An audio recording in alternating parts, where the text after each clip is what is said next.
California's been a leader among states in implementing the Affordable Care Act and implementing its health insurance exchange. The state's goal for enrollment in Covered California, the state's health insurance exchange, is 1.4 million people by 2014.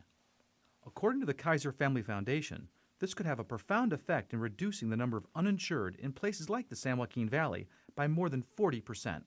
And while many Californians and those living in the San Joaquin Valley without health care coverage will now be eligible for health insurance, with about half receiving some kind of subsidy, many know little of what the Affordable Care Act, or Obamacare, is all about. We'll look at the who, what, when, where, and why of Obamacare, and what impact it'll have on health care in California and the San Joaquin Valley with David Panush, Director of External Affairs with Covered California, and Dan Weintraub, with the California Health Network and editor of the California Health Report. Covered California. California's new healthcare exchange opens for business. From Fresno, the Maddy Report, with Executive Director of the Maddy Institute, Mark Kepler.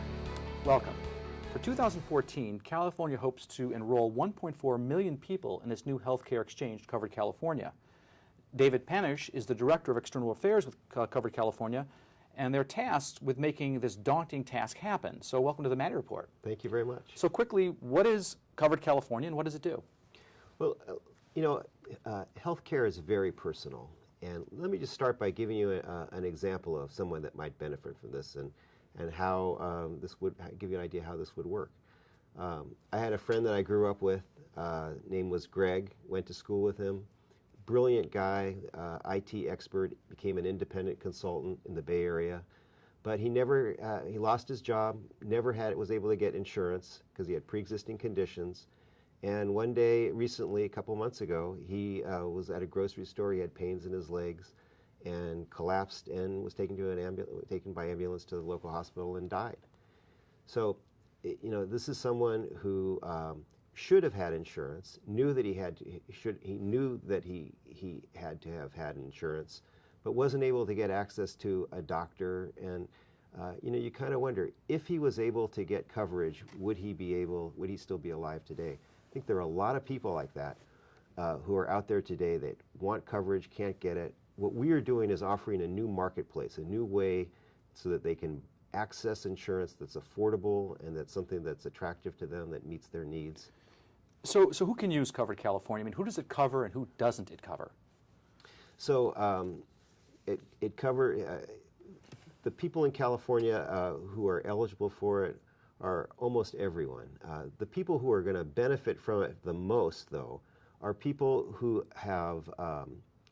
who are who either uninsured now or are in the small group or individual market. So if they're buying insurance on their own, or if they're uninsured and they're here legally, then they would be eligible to benefit from this. So, in other words, if you already have insurance, typically with employer-based insurance, or you're covered by Medicare, an older person, this doesn't cover you. It doesn't. Yeah, you don't have to worry about it. I mean, this is really targeted for the folks that don't have insurance or are trying to buy it on their own. So if you're getting coverage from your employer, as you say, or from the government through Medicaid or through Medicare, you don't have to worry. Another thing I think is important for people to realize is if you're an undocumented immigrant, you are also not covered by this plan. You're not eligible for this. That's correct. Okay. So what about signing up? Do you need to, October 1 was the start date, the launch date. Do people need to rush to sign up, or is there going to be a period over which they can purchase coverage through Covered California? We have an open enrollment period, so we're asking people to sign up between now and the end of March 2014. If you want to enroll after that, there are special circumstances that allow you to enroll if you've moved or if you've lost your coverage or some other thing. So essentially 6 months to enroll. For the first year. And it's a big job.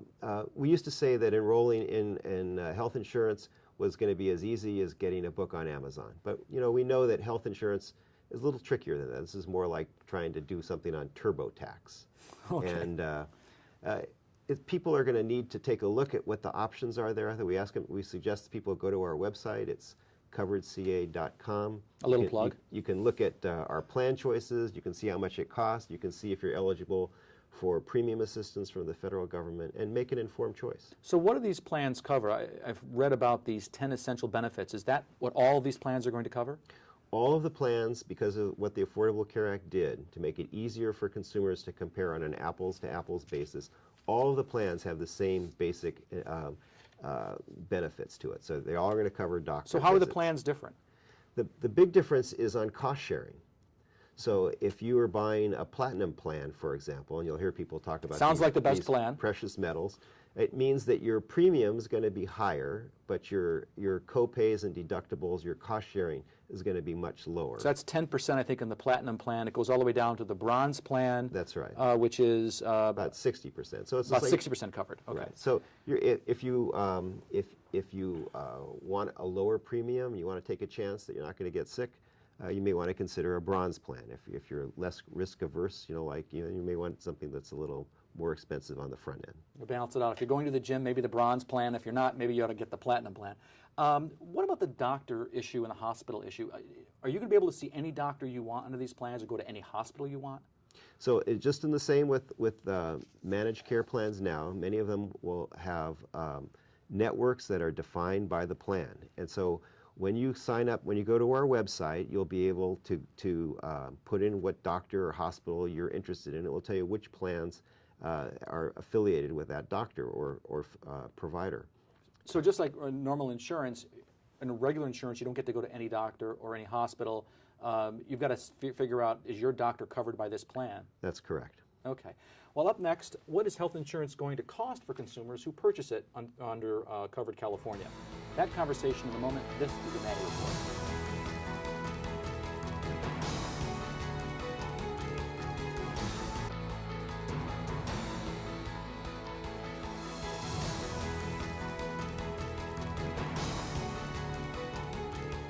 Welcome back. We're talking with David Panush with Covered California, California's healthcare exchange that's set up under the Affordable Care Act, otherwise known as Obamacare. So the big question, how much is it going to cost to purchase health insurance under Covered California? Well, this is one of the big changes. It's really a game changer in the way health insurance is priced. Currently, if you're trying to buy coverage in today's market, you're going to be priced based on what your health condition is. That's going to be the biggest factor.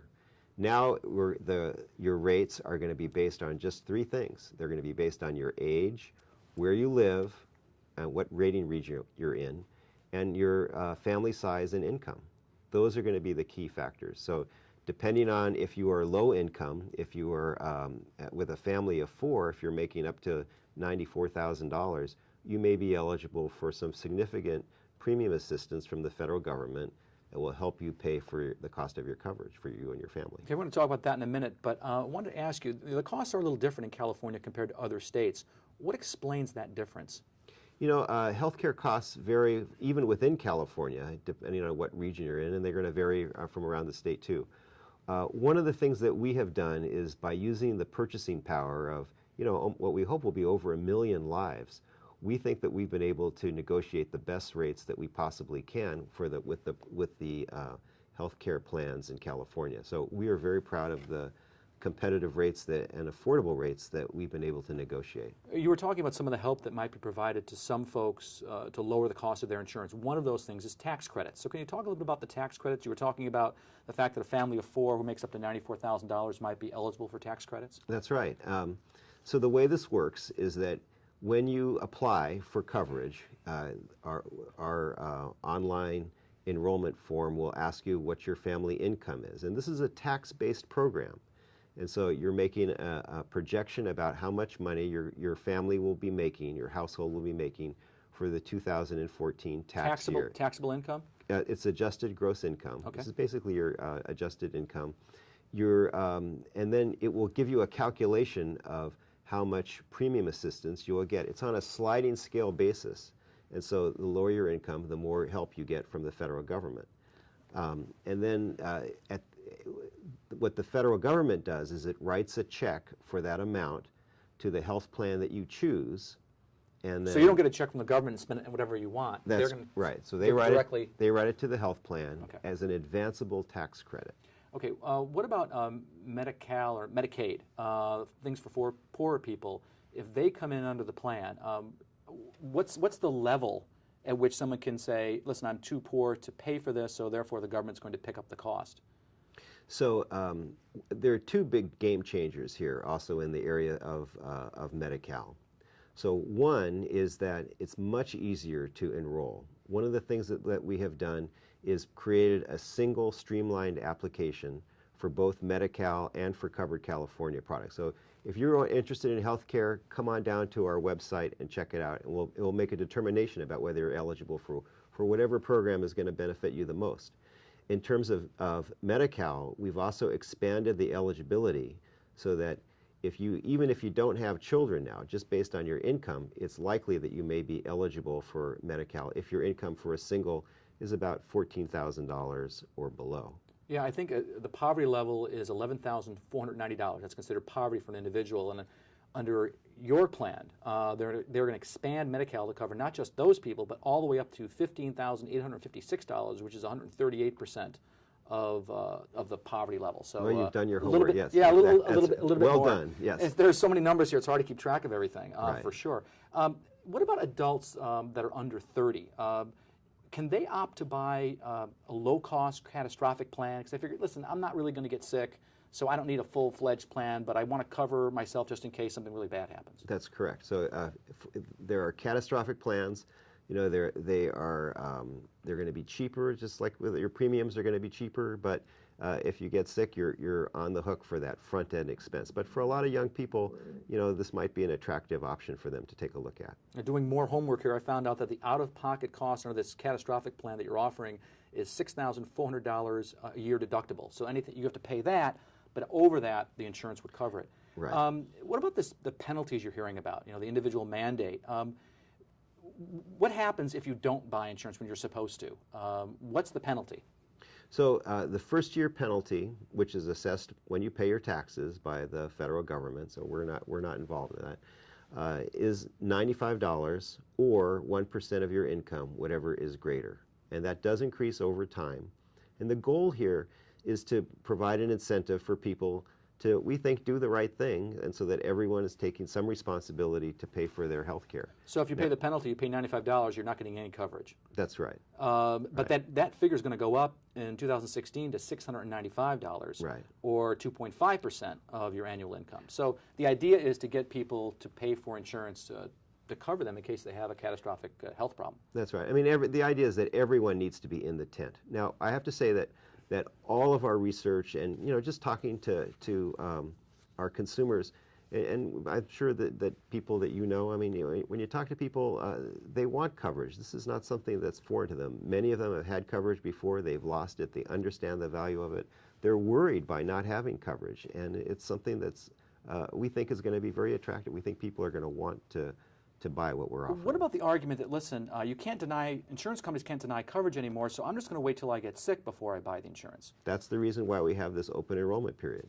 So you can't, it's just like buying homeowners insurance. You can't wait till the fire is happening at your house to buy your insurance. You have to get it beforehand. So we have open enrollment periods between now and the end of March. That's when you've got to buy. And if you don't buy it by then you're out of luck. Then you're going to be subject to those penalties. Okay, quickly, we only have about 10 seconds left in this segment, but I wanted to ask you this. There seems to be a lot of confusion about the law. What efforts are being made to get the word out? There is enormous confusion. There's been a tremendous amount of disinformation. It's been highly politicized, I think, as everyone understands. But consumers, I think, are going to be hearing a lot about us in the next coming months. You're going to be talking to community-based organizations. You're going to be seeing us on TV, on radio, on Facebook, and all of those social media things that people use these days. Well, we'll be looking for you. Well, I want to thank David Panush with Covered California for joining us. Up next, what are the key issues that will determine whether Obamacare succeeds or fails in California? Conversation with Dan Weintraub of the California Health Network when we return. This is the Maddy Report.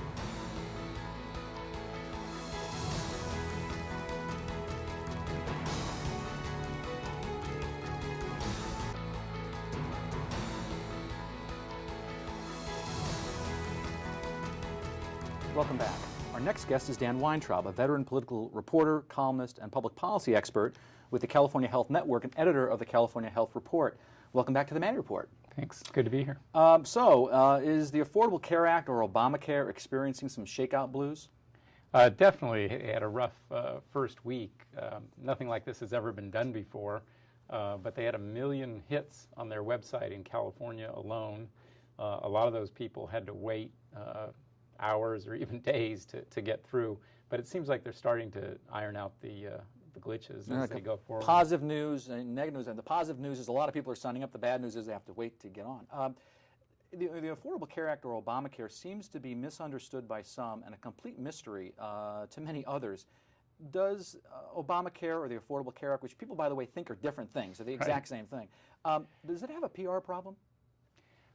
Yeah, well, I think that from the president on down, the administration has not explained the program very well.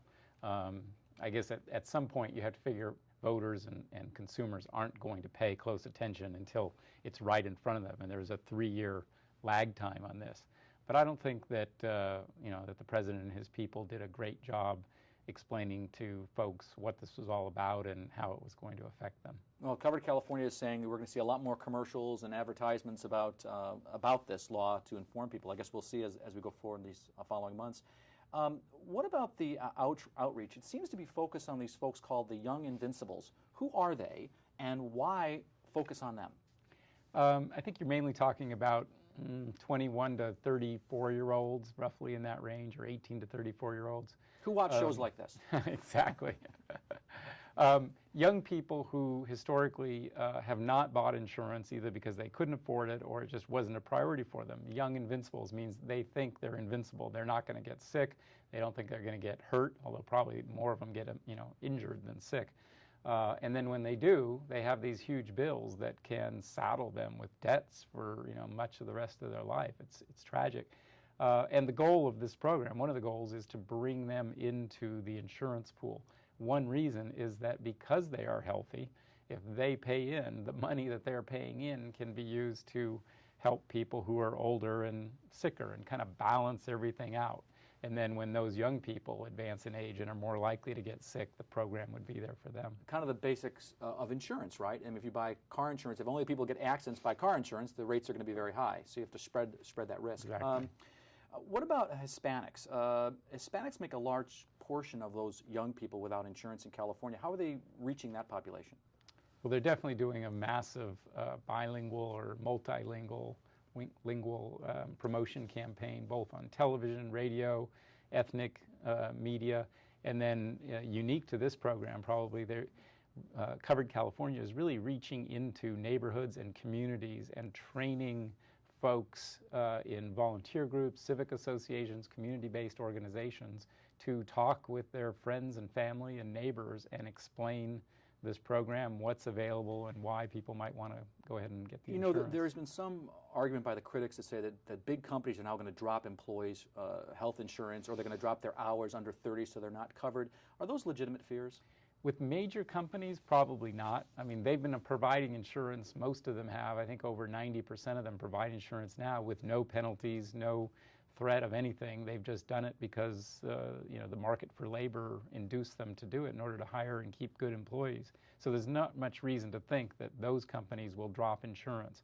Smaller firms, 50 to 100 employees, many of them do not provide coverage, and even if they do, it's been on the skimpy side. Some of them may see this as a better deal, just to drop the coverage and pay the fines. But their employees might see it as a better deal too, because they might go into the health exchange, get the tax credits, and come out with a better insurance policy than they have today. We've only got about 30 seconds left in this segment, but I want to ask you one last question. That is, the Affordable Care Act and Obamacare doesn't cover a very large group, and those are the 300,000 undocumented immigrants who are ineligible for Medi-Cal and not covered by this Covered California plan, or Obamacare, as it is in California. What happens to them?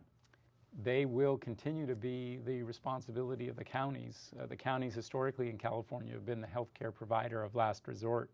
And so anyone who doesn't have insurance for any reason, who gets sick or ends up in a hospital, the counties ultimately will have to pick up the tab for them. Okay, well, up next, will Obamacare make the delivery of health care in California more efficient and effective? That conversation in a moment. This is the Maddy Report.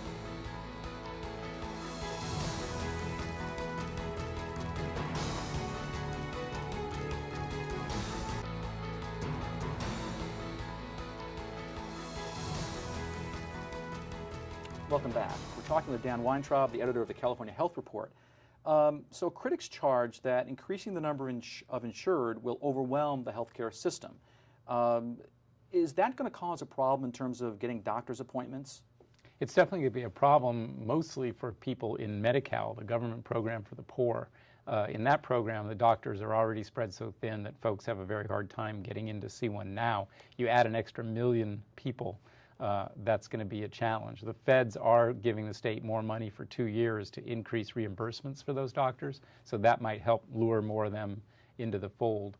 For middle-class folks who go through Covered California, they probably won't have as big a selection of doctors as you would if you just bought it on the private market.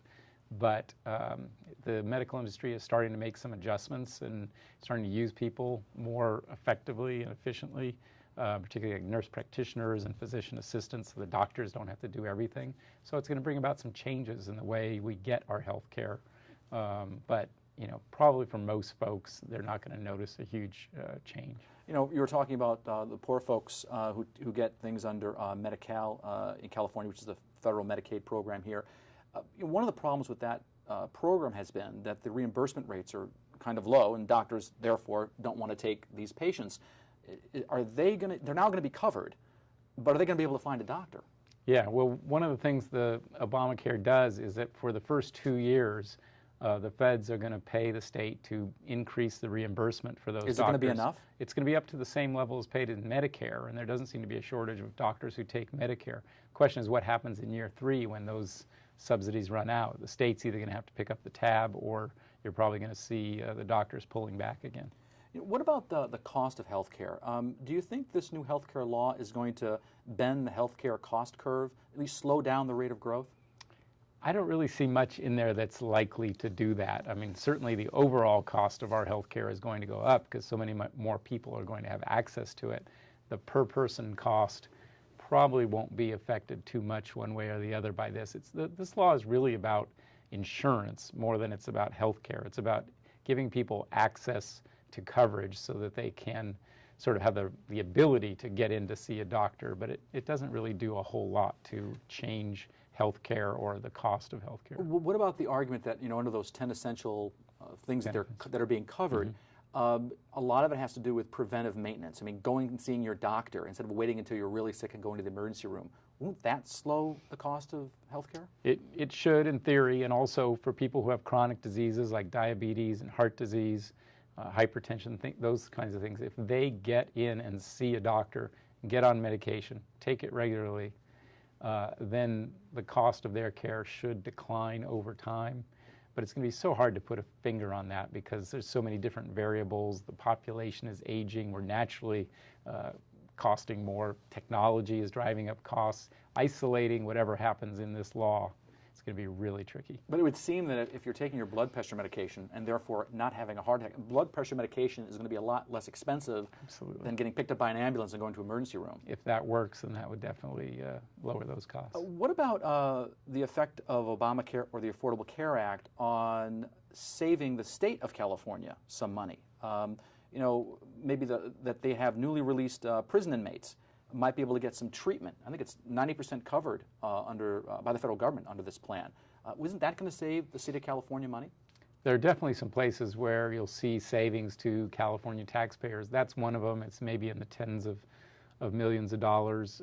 Just having people covered by private insurance who now end up in the safety net is going to save money. And this huge expansion of the Medi-Cal program is being paid for 100% by the feds for the first several years, and then it only dials back to 90% federal only 90%. Subsidy. Yeah, and now it's 50-50 for the regular population. So for this expanded population that's going into Medi-Cal, the federal government is going to pay, they say they're going to pay 90%, you know, forever. So right now, though, if you're not covered by insurance, you're going to a hospital, and the counties are picking up that expenditure, right? So the taxpayers ultimately. Yeah, or it's shifted privately. The hospitals have ways of shifting costs from one patient to another in their, you know, overall budget. So you're either paying for it in higher insurance rates, or you're paying for it with your taxes. And in theory, if you get those people paid for by insurance, or even keep them healthy, it's going to cost less money. Well, I want to thank Dan Weintraub with the California Health Report and David Panush with Covered California for joining us. If you want to stay current on state and local politics, you can sign up for our award-winning free e-newsletter, The Maddy Daily, by logging on to our website at maddyinstitute.org. And now, another perspective. Our research at the Central Valley Health Policy Institute shows that most people in the San Joaquin Valley want to live in a healthy community where everybody has an equal opportunity to take care of themselves. Despite the misinformation campaigns, heated opposition, and the embarrassing and costly spectacle of partial government shutdown and budget impasse, the Patient Protection and Affordable Care Act, also known as Obamacare, is happening. During this month, California rolled out expanded eligibility for Medi-Cal, California's efficient and comprehensive Medicaid program. And it also started the new private health insurance marketplace, Covered California. These programs will create the opportunity for as many as 600,000 people in our 8-county region to get affordable health insurance coverage. Expanded coverage has the potential to engage more people in preventive health care. It also has the potential to bring much-needed revenue to our healthcare system and encourage providers to improve quality and constrain per capita costs. Obamacare's insurance access expansion, however, excludes the undocumented population. Many of the residual uninsured work in food production and distribution. Ensuring the health of these workers helps ensure the health of the nation's food supply. And it's also a matter of fairness. Some people in our region have expressed concern about expanding public subsidies for health care because they see paying for health insurance as a personal responsibility. Perhaps a more practical perspective would recognize that bringing more people, particularly the young and healthy, into the health insurance pool benefits all of us. A major goal of the Affordable Care Act is to reduce the growth of healthcare costs. Achieving this goal requires improvement in community health. Our providers of individual health services need to become more effective in health promotion and disease prevention. At the same time, achieving improved community health also requires renewed attention to population health, public health efforts to make the healthy choice the easy choice. Local leaders deserve support for policies that make it easier for people to eat well, get enough exercise, and live in safe, supportive, and engaging communities. There have been major challenges in California and even more in other states with the early operations of the online insurance marketplaces. There have been computer glitches and problems with available information. More challenging than these is the shopping. Insurance seekers need to sort through the complexity of different levels of coverage and cost, bronze, silver, etc., as well as choices among multiple plans with differences in provider networks and specifics of coverage. Many believe that shopping is one source of public dissatisfaction with healthcare. More importantly, the expense and inefficiencies created by multiple health insurance options and multiple public insurance programs remains with the Affordable Care Act. Many believe a single-payer, universal healthcare system would save money and improve community health. For the San Joaquin Valley, the implementation of the Affordable Care Act through Medi-Cal expansion and Covered California present enormous opportunities to improve the health and economic viability of our communities. We have much to do as a region to realize this potential. This is John Capitman for the Maddy Report. The views expressed in the Maddy Report are those of the individuals participating in the program and do not necessarily reflect those of the Maddy Institute, the California Channel, Casey, or Valley PBS. If you'd like to share your thoughts about the points and opinions shared in the Maddy Report, visit our website at valleypbs.org/Maddy. This is Mark Kepler for the Maddy Report. Thanks for joining us.